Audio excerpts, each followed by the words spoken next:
নমস্কার বন্ধুরা, কেমন আছো তোমরা? আশা করি সবাই ভালো আছো।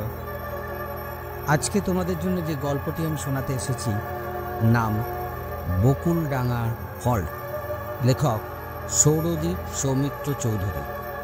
গল্প পাঠে আমি সাধন ঘোষ। গল্পটি যদি ভালো লাগে অবশ্যই লাইক, কমেন্ট অ্যান্ড শেয়ার করবে। এইরকম আরও গল্প শুনতে আমার চ্যানেলটিকে অবশ্যই সাবস্ক্রাইব করবে। চলো শুরু করা যাক আজকের গল্প, বকুলডাঙ্গা হল্ট। হালকা একটা ঝটকা লাগতেই ঘুমটা ভেঙে গেল। কোনো স্টেশনে ট্রেনটা দাঁড়িয়ে পড়েছে। বড্ড গরম, এর মধ্যে আবার নিদ্রা দেবীর সদয় হওয়ার সম্ভাবনা কম। অজ্ঞতা চোখ কচলে উঠে বসলাম। এটা কোন জায়গা? বেশ ব্যস্ত কোনো স্টেশন বলেই মনে হচ্ছে।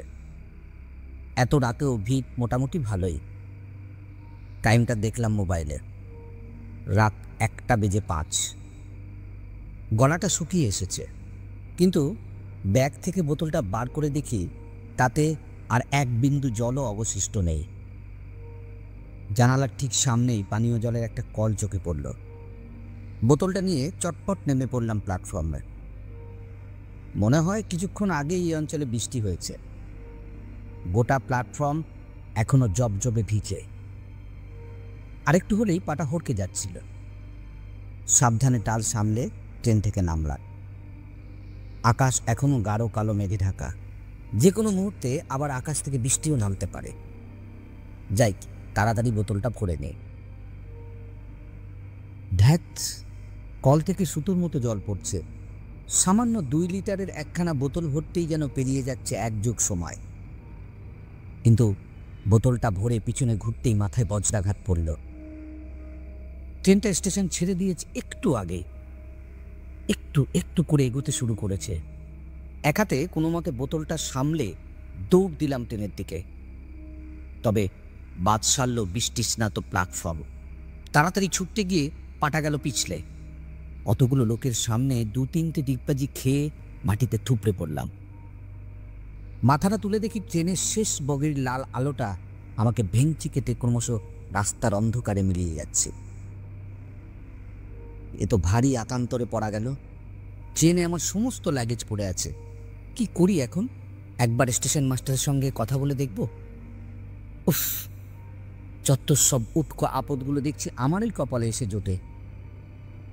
তবে আসল ধাক্কাটা মনে হয় এখনো খাওয়া বাকি ছিল। হাত পা ঝেড়ে উঠে দাঁড়াতেই বাকরুদ্ধ হয়ে গেলাম। এটা আমি কোথায় দাঁড়িয়ে আছি? কিছুক্ষণ আগেই তো যথেষ্ট লোকজন ছিল। কোথায় গেল তারা? প্ল্যাটফর্মের এপার থেকে ওপার সম্পূর্ণ জনমানব শূন্য। আমি একাই এখানে ভূতের মতো দাঁড়িয়ে আছি। এতগুলো লোক সব কর্পূরের মতো উবে গেল নাকি?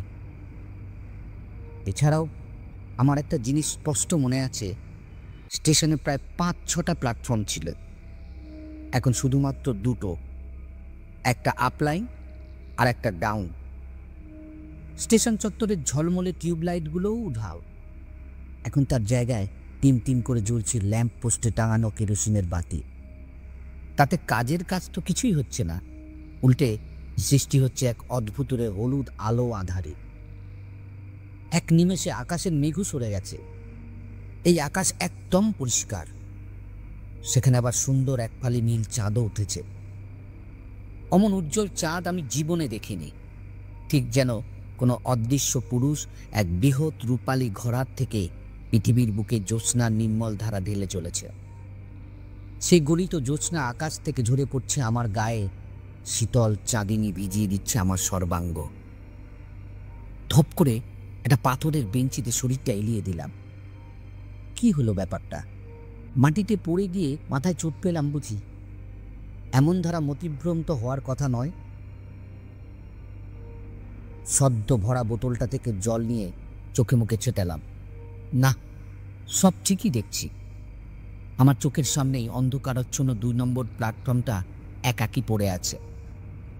মোবাইল বের করে আরেকবার সময়টা দেখলাম, 1:05। স্ট্রেঞ্জ, এতক্ষণ ধরে প্ল্যাটফর্মে দাঁড়িয়ে আছি, অথচ সময়টা 1 মিনিটও এগোয়নি। কোনটাও বিগড়াল নাকি? নেটওয়ার্ক তো একদম শূন্য। কোন কুক্ষণে যে বোনের বিয়েতে যোগ দেওয়ার জন্য বেরিয়েছিলাম, পকেট থেকে সিগারেটের প্যাকেটটা বের করে একটা সিগারেট ধরালাম। কয়েকটা লম্বা টান দিতেই মাথাটা কিঞ্চিত হালকা বোধ হলো।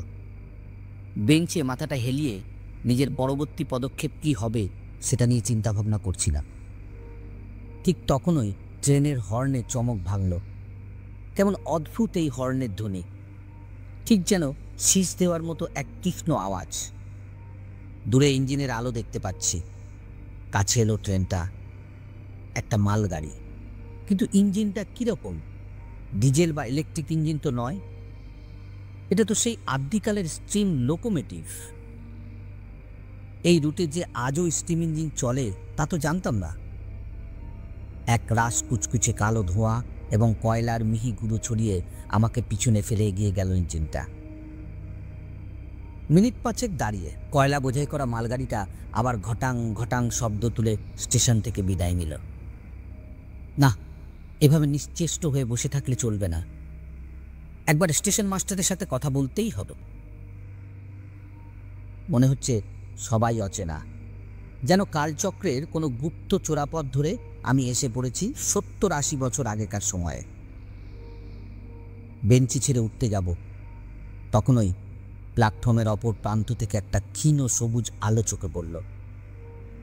রেলের পোশাক পরা দুজন লোক হাতে সিগন্যাল বাতি দুলিয়ে আমার দিকে হেঁটে আসছে। একজন বেশ লম্বা ফর্সা, আর একজন একটু বেঁটে রোগা। আমার কাছে এসে লম্বা লোকটি দরাজ গলায় জিজ্ঞেস করলেন, এত রাতে আপনি এখানে একা একা কি করছেন? কোথায় যাবেন?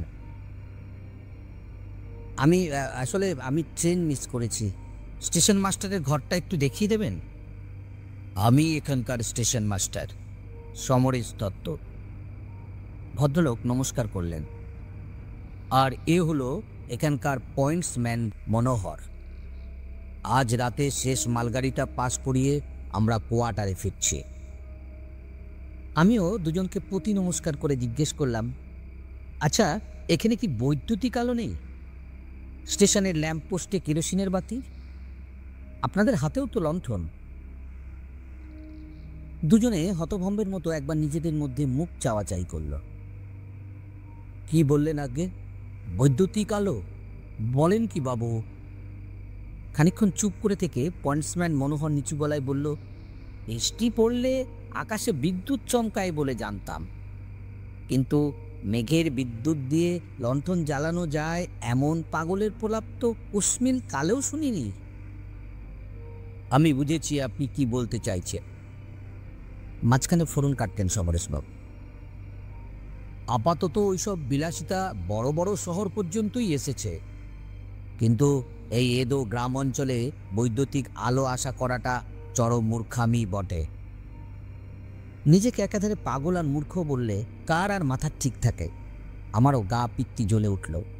তবে এই মুহূর্তে আমি পড়েছি মহা ফাঁপড়ে। এমন দুর্যোগে এই দুজনেই আমার কাছে আসার একমাত্র কিরণ, তাই এদের চটালে চলবে না। তার চেয়ে বরং আলোর প্রসঙ্গ বাদ দেওয়াটাই শ্রেয়। সমরেশবাবু, জায়গাটার নাম কি? স্টেশন মাস্টার দূরে আঙুল দেখালেন। প্ল্যাটফর্মের এক প্রান্তে লোহার এক ক্ষয়িষ্ণু হলুদ বোর্ড, তাতে ঘষা ঘষা কালো হরফে স্টেশনের নাম। কেরোসিন বাতি আর জ্যোৎস্না মিশ্রিত আলোয় অতি কষ্টে পাঠ করলাম নামটা, বকুলডাঙ্গা হল্ট। তা মশাই, কোথায় যাওয়া হয়েছিল শুনি? আর কি যেন একটা বলছিলেন, ট্রেন মিস করেছেন না কি যেন? হ্যাঁ, আমি যাচ্ছিলাম হাওড়া, আমার বোনের বিয়ে অ্যাটেন্ড করার জন্য। বোতলে জল ভরতে নেমেছিলাম এইখানে, কিন্তু দুর্ভাগ্যবশত গাড়িটা ছেড়ে দেয়। আমার অনেক লাগেজ ট্রেনে রয়েছে, দেখুন না যদি সেগুলো কোনোভাবে উদ্ধার করা যায়। পৌর স্টেশন মাস্টার খানিকক্ষণ মাথা নিচু করে কি একটা ভাবলেন। দেখুন, এত রাতে তো আমার পক্ষে কিছু করা সম্ভব না। কাল সকালে এসে আমি না হয় ওই টরেটক্কার মাধ্যমে হাওড়ার স্টেশন মাস্টারকে একখানা টেলিগ্রাম পাঠিয়ে দেব ক্ষণ। দেখি আপনার সব মালপত্রগুলো কিভাবে কি করা যায়। টেলিগ্রাম কেন? আপনাদের কাছে মোবাইল নেই বুঝি? একবার ওনাকে মোবাইলে সব কিছু জানিয়ে দিলেই তো হয়। মোবাইল? সেইটা আবার কি? হ্যাঁ, মোবাইল মানে মোবাইল। আরে মোবাইল ফোন। দুজনে আবার বেশ কিংকর্তব্য বিমূঢ় চোখে আমার দিকে তাকালো। মশাই কি নেশা টেশাও করেন? আমাকে দেখে আপনাদের নেশাখোর মনে হয় নাকি? একটা সমস্যায় পড়েছি, কোথায় আপনি সেটা নিরসন করবেন তা না।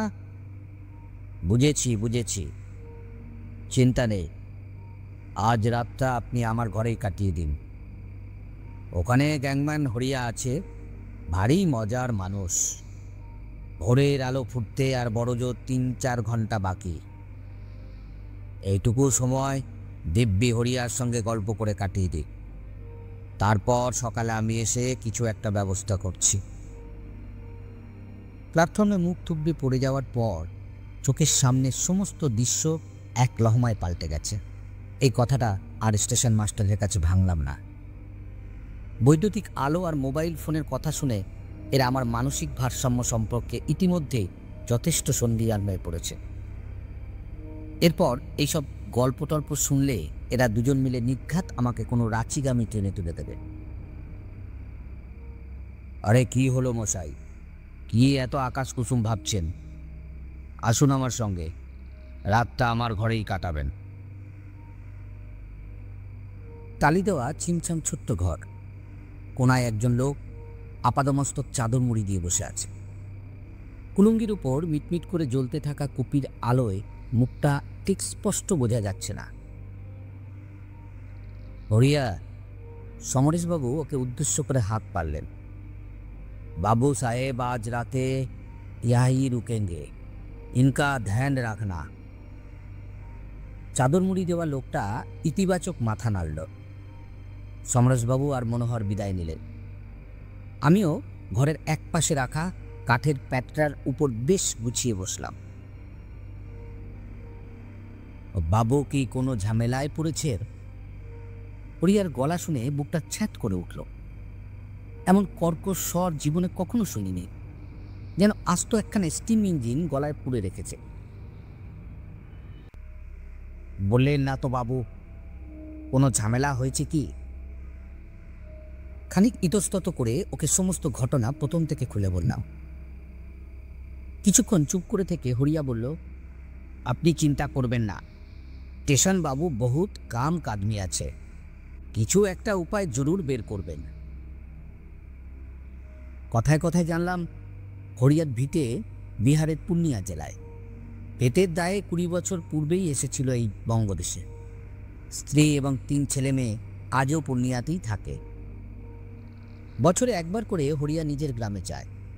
তাছাড়া ও সারাটা বছর কাটে ছোট্ট হল্টে। ছোট্ট স্টেশনের স্টাফ খুবই কম, গ্যাংম্যানের কাজও যথেষ্ট দায়িত্বপূর্ণ, তাই বেশি কামাই করা চলে না। সমরেশবাবু ঠিকই বলেছিলেন। কণ্ঠস্বর ভয়াবহ হলেও লোকটা কিন্তু সত্যিই মজার।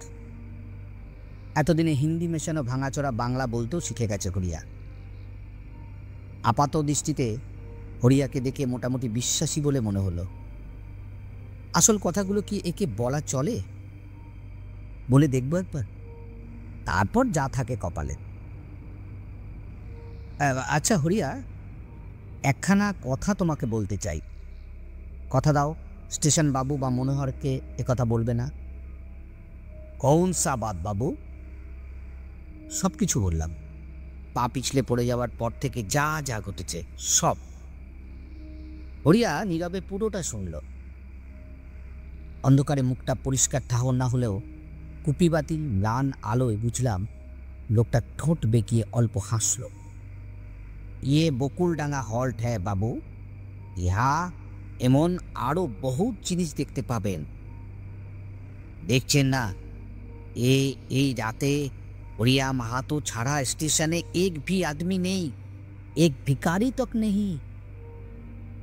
সাধে কি স্টেশন বাবু আর মনোহর রাতের আঘাড়ি মালগাড়ি পার করিয়ে এখান থেকে চম্পট দেয়। এই সময় ইহা কুত্তা বিল্লিও ঘোরে না, ইনসান তো দূর কি বাত।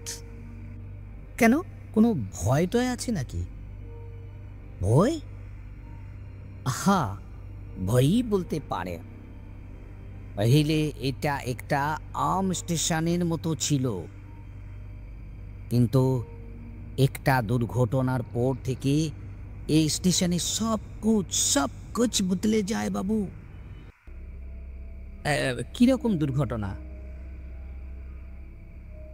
5 साल पहले का घटना बाबू। यहाँ से थोड़ा दूर पे रेलेर क्रॉसिंग আছে। वहाँ রেল লাইনে কিছু একটা গড়বড়ি হয়েছিল। তখনকার স্টেশন বাবু একজন গ্যাংম্যান और একজন পয়েন্টম্যানকে নিয়ে সেটা ঠিক করতে গেছিল। সব কাজ ঠিকঠাক করে ও तीनों लोग লাইনের ধার দিয়ে पैदल স্টেশনে ফিরছিল, কিন্তু এক জায়গায় এসে ও तीनों अचानक রেলে কাটা পড়ে যায়। ওদের কাটা পড়াটাও বহুত আজীব ছিল বাবু। যারা সামনে সে দুর্ঘটনা দেখেছিল তারাই বলেছে যে ও तीनों লাইনের অনেক দূর দিয়ে হাঁটছিল, लेकिन কোনো শয়তানি শক্তি যেন तीनोंকে ধাক্কা মেরে লাইনের উপর ফেলে দিয়েছিল। উল্টো দিক থেকে আসছিল ডাউন মেল। बस एक ही झटक में तीनों का खेल खत्म। उस घटना के बाद से यहाँ रात के समय बहुत बहुत कुछ देखते पावा যায় বাবু। এতক্ষণে আমি রীতিমতো ঘামতে শুরু করেছি। কি বলছে হরিয়া? আগেই তো ঝামেলার অন্ত ছিল না, এখন আবার ভূতের দৌরাত্ম। আপনিও ওদের দেখেছেন বাবু, শুধু শুধু চিনতে পারেন নাই। ও লোক किसी का नुकसान करे ना बाबू, শুধু নিজেদের অস্তিত্ব বুঝিয়ে দেয়। দেখা পেয়েছি কিন্তু চিনতে পারিনি। মানে ওরা কারা? ওরা হলো সমরেশ বাবু, মনোহর আর হরিয়া মাহাতো। এক ঝলক ঠান্ডা বাতাসে হরিয়ার গা থেকে চাদরটা খুলে পড়ল। অল্প আলোর পরিষ্কার দেখলাম আমার সামনে দাঁড়িয়ে আছে এক ভয়ঙ্কর পেট মূর্তি। তার হাতটা কোনো এর নিচ থেকে কাটা পড়েছে, সেখান থেকে এখনো এখনো চুইয়ে চুইয়ে রক্ত পড়ছে, ফোঁটা ফোঁটা তাজা রক্ত। মাথাটা একদিকে বিশ্রীভাবে থেতলে গেছে, ভাঙাচোরা দাঁতগুলোর ফাঁক দিয়ে চুলে পড়েছে জিহ্বাটা। এছাড়াও শরীরে অজস্র জায়গায় কাটা ছেঁড়া। হরিয়া হাসছে, খল খল করে হাসছে। ঠিক তখনই উল্পি পাতির শিখাটাও দুইবার টপ টপ করে নিভে গেল। পুরো ঘরটা তলিয়ে গেল অন্ধকারের আকুল সমুদ্রে। এতক্ষণে যেন আমার সম্বিত ফিরল। গা ঝাড়া দিয়ে এক লাফে বেরিয়ে এলাম ঘর থেকে। তারপর কোনো দিকে না তাকিয়ে অন্ধের মতো ছুট লাগাল। পিছন থেকে তখনও ভেসে আসছে হরিয়ার কণ্ঠস্বর। এখন যেন ওর গলাটা আরো আরো কয়েক গুণ বেশি কর্কশ শোনাচ্ছে। बकने का कुछ नहीं होगा, किशन बाबू जिंदा नहीं बच पाया, ना मनोहर और नहीं मैं। यहाँ से कोई जिंदा बच के वापस ही नहीं जाता बाबू, तू भी नहीं जाएगा। কতক্ষণ ধরে এই অচেনা মফস্বলের পথে ঘাটে উদ্ভ্রান্তের মতো দৌড়িয়ে বেরিয়েছি, তার খেয়াল নেই। ছুটতে ছুটতে এক জায়গায় এসে থপ করে মাটিতে বসে পড়লাম। পা দুটো আর সঙ্গ দিচ্ছে না, বুকটা হাঁপড়ের মতো ওঠানামা করছে। মনে হয় এর চেয়ে বেশি ছুটলে মুখ দিয়ে রক্ত উঠে মরব। কথা বলার শক্তিটুকু আর নেই। অনতি দূরেই চোখে পড়ল একটা আলো। কোনো মতে ক্লান্ত শরীরটাকে টেনে হিঁচড়ে নিয়ে চললাম সেই দিকে। আরে এইটা তো একটা লেভেল ক্রসিং, এখানেও কোনো জমি মনীষী নেই। এই ক্রসিংয়ের কথাই কি বলছিল হরিয়া? দাঁড়িয়ে দাঁড়িয়ে এইসব 7-5 ভাবছি। হঠাৎ ঘাড়ে কারো তপ্ত নিঃশ্বাস অনুভব করলাম। কিছু বুঝে ওঠার আগেই পিঠে এসে পড়ল হাতুড়ির মতো এক প্রবল ধাক্কা। খাল সামলাতে পারলাম না, হুড়মুড়িয়ে সোজা গিয়ে পড়লাম রেল লাইনের উপরে। উঠে বসতেও পারছি না। অদৃশ্য কেউ যেন বুকের উপর চেপে বসে জোর করে শুইয়ে রেখেছে আমাকে। শরীরের সমস্ত বল প্রয়োগ করেও সে বায়বীয় সত্তাকে বুকের উপর থেকে ঠেলে উঠানো যাচ্ছে না। ঠিক তখনই দূর থেকে কানে এলো ট্রেনের হর্ন। মুখে আছড়ে পড়ল ইঞ্জিনের চোখ ধাঁধানো আলো। তন্নিপার গতিতে আমার দিকে ধেয়ে আসছে একটা মেল ট্রেন। চোখে মুখে ঠান্ডা জলের ঝাপটা লাগতেই হুঁশ ফিরল। ভোরের আলো ফুটেছে। আমি বকুলডাঙ্গা স্টেশনের প্ল্যাটফর্মেই পড়ে আছি। পরম যত্নে আমার মাথাটা কোলে নিয়ে বসে আছেন একজন পুরুষ। ভালো করে তার মুখের দিকে তাকাতে ধমড়িয়ে উঠে বসলাম। এ কি বাবা, তুমি? রে খোকা, ভেবেছিলি শ্মশানে দাও করে এসেছিস বলে তোর এই পাপটা চিরকালের জন্য উবে গেছে? তবে যে আমি ক্রসিং, রেললাইন, ট্রেন, তুই ভয়ের চোটে জ্ঞান হারিয়েছিলি। ভিতর ডিম কোথাকার, এখনো বুঝতে পারলি না? আরে এখন তো তুই আমাদের জগতে চলে এসেছিস রে। এখানে কেউ ট্রেনে কাটা পড়ে না, আগুন আমাদের পোড়াতে পারে না, তলোয়ার আমাদের কাটতে পারে না। আমরা অবিনশ্বর। এতক্ষণে লক্ষ্য করলাম বাবার পাশে আরও 3 জন দাঁড়িয়ে আছে। Station master Samaresh Datta, pointsman Manohar আর গ্যাংম্যান হরিয়া। সমরেশবাবু আমার দিকে তাকিয়ে মৃদু হেসে বললেন, আপনি জানেন প্ল্যাটফর্মে পিছলে পড়ার পরেই সমস্ত দৃশ্য কেমনভাবে ভোজবাজির মতো বদলে গেছিল? কিভাবে এক নিমেষে অন্য দুনিয়ায় পৌঁছে গেছিলেন আপনি? আমি দিচ্ছি উত্তরটা, এই দিকে আসুন। সমরেশবাবু আমার হাতটা ধরে নিয়ে এলেন প্ল্যাটফর্মের ধারে। লাইনের উপর এক জায়গায় আঙুল দেখালেন তিনি। ওই দেখুন, কিছু বুঝতে পারছেন? দুটো লাইনের মাঝখানে পড়ে রয়েছে একটা দলা পাকানো রক্তাক্ত মাংসপিণ্ড। ট্রেনের চাকার তলায় পিষ্ট হয়ে এমনই অবস্থা হয়েছে লাশটা, যে এখন শনাক্ত করাই মুশকিল। তবে লাশের রক্তমাখার ডান হাতের মধ্যমায় জল জল করা হীরের আংটিটা দেখে আমার আর বুঝতে বাকি রইল না এ মৃতদেহ আসলে কার। এবার একটু একটু করে সবটা স্বপ্নের ঘোরের মতো মনে পড়ছে। প্ল্যাটফর্মে নেমে কল থেকে বোতল ভরছিলাম। ততক্ষণে ট্রেনটা ছেড়ে দিয়েছিল। দৌড়ে বগিতে উঠতে গিয়েছিলাম, কিন্তু বেচা প্ল্যাটফর্মে পা হলকে সোজা গিয়ে পড়েছিলাম ট্রেনের তলায়। মুহূর্তের মধ্যে লোহার চাকাগুলো খণ্ড খণ্ড করে দিয়েছিল আমার শরীরটা। Welcome to our universe my son. বাবা আমাকে বুকে জড়িয়ে ধরলেন। মৃত্যুর পরে এই সমান্তরাল জগতে তোকে আমরা স্বাগত জানাই। আজ আমার গল্পের এখানেই সমাপ্তি। গল্পটি যদি ভালো লেগে থাকে অবশ্যই লাইক, কমেন্ট অ্যান্ড শেয়ার করবে। এইরকম আরও গল্প শুনতে আমার চ্যানেলটিকে অবশ্যই সাবস্ক্রাইব করবে।